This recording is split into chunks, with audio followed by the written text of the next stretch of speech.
हाय, मैं स्मिथ सिंह, हाजीपुर पंचायत का भावी मुखिया प्रत्याशी। तमाम पंचायत वासियों को मैं प्रणाम करता हूं। जितने भी लोग हैं हमारे पंचायत से, उनके लिए एक बहुत ही इम्पोर्टेंट वीडियो है और उनसे मैं आग्रह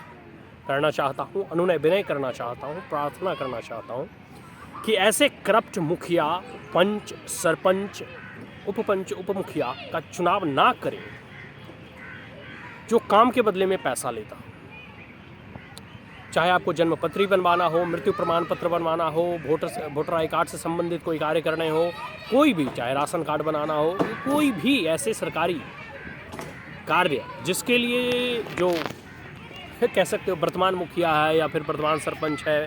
पंच है, वार्ड मेंबर्स है, वार्ड काउंसलर है, वो अगर घूस मांगता है ना, तो आने वाले समय में ऐसे लोगों का चयन ना करें और ऐसे लोगों का चयन करने से बचें। मैं इसलिए कह रहा हूँ क्योंकि आप देखोगे ना तो एक पूरी की पूरी परिपाटी जो है डेवलप हो चुकी है। चाहे इंदिरा आवास कह सकते हो, आवास, प्रधानमंत्री आवास योजना निकालना हो, उसमें जो है कह सकते हो किसी को, मतलब अब अगर किसी को आवास भी है उसका आवास निकल जा रहा है क्योंकि वो एक मिनिमम अमाउंट जो सेट किया गया है इन भ्रष्टाचारियों के द्वारा, वो उसे जो है दे देता है। तो कह देता है कि भाई हम आपको इतना पैसा दे देंगे, आप हमारा आवास निकाल दीजिएगा। और जो लोग जिसको कि सही में आवास की आवश्यकता होती है, जिनके पास आवास नहीं होता है, जो ऐसे poor and vulnerable section of the society हैं, तो दलित, वंचित, शोषित, पीड़ित ऐसे लोग हैं जिन्हें की आवास नहीं है लेकिन वो पैसा नहीं दे पाते, तो उनका आवास लटका रहता है। तो ये सब सारी चीज़ें, और ये पूरी की पूरी एक इको सिस्टम डेवलप्ड हो चुका है। तो अगर इस सिस्टम से लड़ना है ना, तो लोकतंत्र में, और ख़ास करके जब कह सकते हो कि पंचायती राज व्यवस्था की स्थापना की गई, तो इस उद्देश्य से कि लोकल लेवल पे जो है कह सकते हो कि नियमावली बनेंगे, लोकल लेवल पर जो है ग्राम पंचायत बैठकर आपस में समन्वय के साथ सब चीज़ों का निर्णय जो है लेगी। लेकिन ऐसा कुछ होता हुआ प्रतीत नहीं होता। आप देखोगे तो कोई भी निर्णय होता है वो मुखिया सरपंच अपने जो है मन से लेता है। कोई सभा समिति का जो है गठन या ऑर्गेनाइजेशन नहीं होते हैं। आपको मालूम होगा कि राज्य की विधानसभाएं हों या लोकसभाएं हों, वो हर 6 महीना के अंतराल में और 6 महीना के बीच में उसे बैठना होता है। ये कानूनी प्रावधान है और संवैधानिक प्रावधान है कि आपको कम से कम 6 महीना के मिनिमम ड्यूरेशन में आपको जो है कह सकते हो संसद को चलाना होगा या राज्य की विधानसभाओं को चलाना होगा। लेकिन ऐसे कोई भी सभा समिति का जो है कह सकते हो कि ऑर्गेनाइज जो है कह सकते हो ग्राम स्तर पर, पंचायत स्तर पर नहीं किया जाता। फैसले सब मिलकर जो है मुखिया और सरपंच ही लेते हैं। और होता वही है कि जो भी कह सकते हो ना कि करप्शन का पैसा आता है, वो आपस में लोग सब मिलकर बैठकर जो है बांट लेते हैं। कुछ पैसा निचले स्तर के कर्मचारी लेते हैं, सचिव वगैरह होता है, कुछ पैसा जो है ऊपरी स्तर के कर्मचारी लेते हैं। तो अगर पंचायत में आप डेवलपमेंट करना चाहते हैं, पंचायत का विकास करना चाहते हैं, पंचायत का कह सकते हो कि मल्टी डायमेंशनल डेवलपमेंट करना चाहते हैं, तो यह आवश्यक है कि ऐसे करप्शन में जो संलिप्त हैं ऐसे प्रतिनिधियों का चयन करने से बचें। और जब तक जनता जागरूक नहीं होगी, जब तक जनता इन सब चीज़ों के बारे में अवेयर नहीं होगी, और जब तक जनता इन सब चीज़ों में कह सकते हो दिलचस्पी नहीं लगी। देखो, एक बात तो होता है, आप जो है ना सिर्फ इस चीज़ का कह सकते हो कि ये मत देखो कि ये प्रत्याशी बहुत मीठा बोलता है, जब चुनाव आते हैं तो सबका एकदम पैर पड़ता है तो इसको वोट दे दें। या फिर आप ऐसे भी व्यक्तियों का चयन ना करें जो चुनाव के समय आपको जो है दारू, मीट, मटन या फिर जो भी हो भोज भंडारा करके आपको लुभाने का प्रयास करता हो। आप ऐसे भी प्रत्याशियों का चयन ना करें जो कि पैसे के बदौलत, कह सकते हो ना कि कई लोगों के बारे में तो कहा जाता है कि वो वार्ड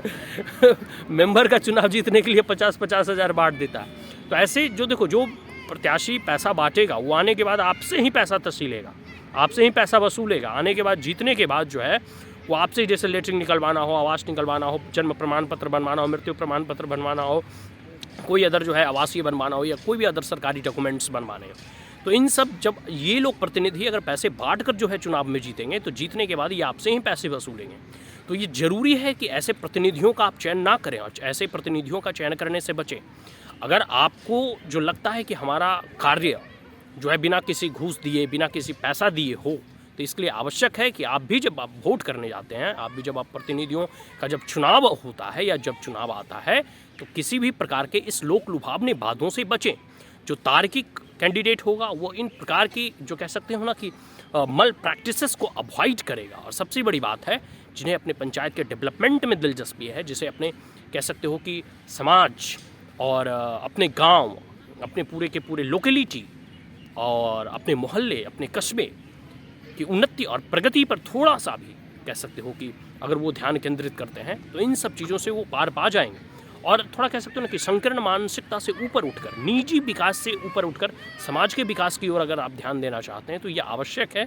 कि करप्शन फ्री पंचायत होना चाहिए। और जब आपको विश्वास नहीं होगा कि सरकार की लगभग केंद्र सरकार और राज्य सरकार की लगभग 250 से 300 ऐसे स्कीम्स हैं, योजनाएं हैं जो धरातल पर जो पंचायती राज व्यवस्था है वो इम्प्लीमेंट करती है, वो इसे लागू करती है। आप एक अंदाज़ा लगा कर देखो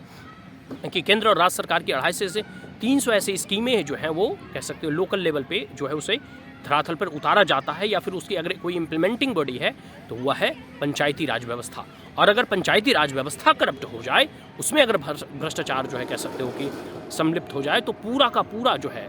ये जो ढांचा है जिस उद्देश्य से बनाया गया था ताकि लोकल लोगों की समस्याएं जो है लोकल लेवल पे ही जो सॉर्ट आउट किया जाए, ये सारी की समस्याएं बनी ही रहेंगी और ये आजीवन बने रहेंगे। तो इसका निराकरण के लिए जरूरी है कि करप्शन फ्री पंचायत हो और हम ऐसे प्रतिनिधियों का चयन करें जो भ्रष्टाचार में संलिप्त ना हो, जो आपसे कार्य करते वक्त जो है आपसे घूस ना लेता हो, आपसे पैसा ना लेता हो, और आने वाले जब चुनाव हो उसमें भी वो बिना किसी भी प्रकार के मल प्रैक्टिसेस को अपनाते हुए, मसल्स और मनी के पावर को अवॉइड करते हुए एक साधारण जनप्रतिनिधि का चयन करें जो कि बिना किसी भी प्रकार के घूस लिए आने वाले 5 सालों तक आपके जो है जो भी कार्य हैं उसको करे। सही मायनों में राजनीति में वो लोग जो कहते हैं हमेशा कि हम जन कल्याण के लिए आए हैं, जनता जनार्दन की सेवा के लिए आए हैं, अपने समाज की सेवा के लिए आए हैं, लेकिन वो जब सत्ता और जब कुर्सी पर बैठते हैं तो भ्रष्टाचार की मलाई चाटने लगते हैं। तो आने वाले ऐसे प्रतिनिधियों से सतर्क रहें, और जो अभी प्रतिनिधि जीते हुए हैं उन्हें भी जब वो दोबारा आपसे जब वोट मांगने आएंगे तो उनसे अपने 5 साल के जो है कार्यक्रम की पूरी जो है आप उनसे एक प्रकार से रिव्यू मांगे। आप उनसे उनका जो है पूरा का पूरा 5 साल की जो योजनाएं उनके द्वारा लागू की गई हैं और जो आने वाले 5 साल की योजनाएं वो अपने मैनिफेस्टो में दिखाना चाहते हैं, जो आने वाले 5 साल के लिए वो पूरे ग्राम के लिए, पंचायत के लिए, अपने समाज के लिए, अपने वार्ड के लिए जो वो करना चाहते हैं, इसकी पूरी रूपरेखा वो समाज के लोगों के जो है सामने रखें, तभी जो है उन्हें आप वोट दें। तो मैं तो यही कहूँगा कि जागरूक रहें, सचेत रहें, अपने पंचायत के लिए भी, अपने लिए भी, और सबसे बड़ी बात है कि अपने समाज के लिए।